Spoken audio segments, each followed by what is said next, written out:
Good morning and welcome back to my daily blog. আবার আমি চলে এসেছি তোমাদের সাথে নতুন আর সুন্দর একটা ব্লগ শেয়ার করার জন্য।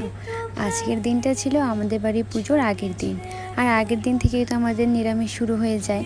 তো সকাল সকাল সমস্ত নিরামিষ রান্না কিন্তু করে নেওয়া হয়েছে, আর এখানে আমার দিদি সবার জন্য ভাত বাড়ছে। এখন যেগুলো দেখতে পাচ্ছ সেগুলো ছিল আমাদের সকালের খাওয়ার রান্না, আর দুপুরের রান্না তো আবার হচ্ছে। সবার প্রথমেই তো বাড়ির বড় জামাই বসে গিয়েছে খেতেই, তারপর আস্তে আস্তে আমরা সবাই খেয়ে নিয়েছিলাম। আর এদিকে পুজোর সমস্ত বাসনপত্র বার করা হয়েছে, কারণ ওগুলো ধুয়ে মেজে রেখে দিতে হবে আজকেই, কারণ পরের দিন তো আর সময় পাওয়া যাবে না। আর এইদিকে মায়ের বান্ধবীও চলে এসেছে, সবজি কাটাকুটি করছিল।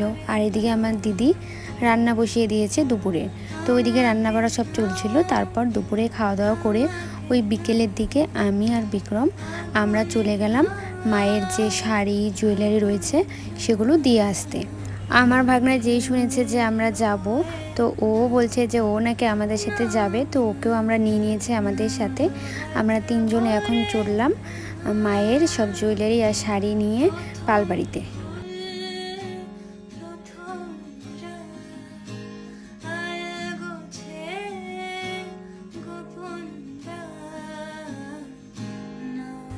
আমাদের বাড়ির মাকে বানাতে দেওয়া হয়েছে বাবুঘাটের যে পালবাড়ি রয়েছে সেখানে।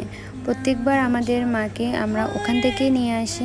আর আমাদের বাড়িতে পুজোর আগের দিনই মোটামুটি অনেক রিলেটিভই চলে আসে, তো এখান থেকে আমরা হয়তো বাড়ি গিয়ে দেখব যে অনেকেই চলে এসেছে।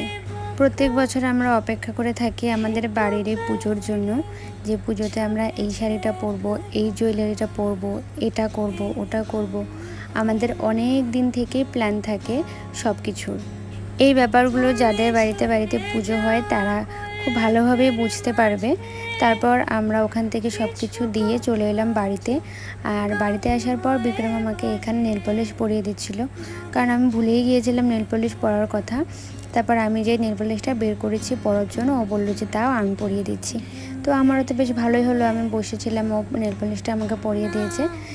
তারপর এখানে রাতে রান্নার জন্য সব সবজি কাটাকুটি করা হয়েছে। আজকের ব্লগটা এখানে শেষ করছি, দেখা হচ্ছে নেক্সট ব্লগে। টাটা।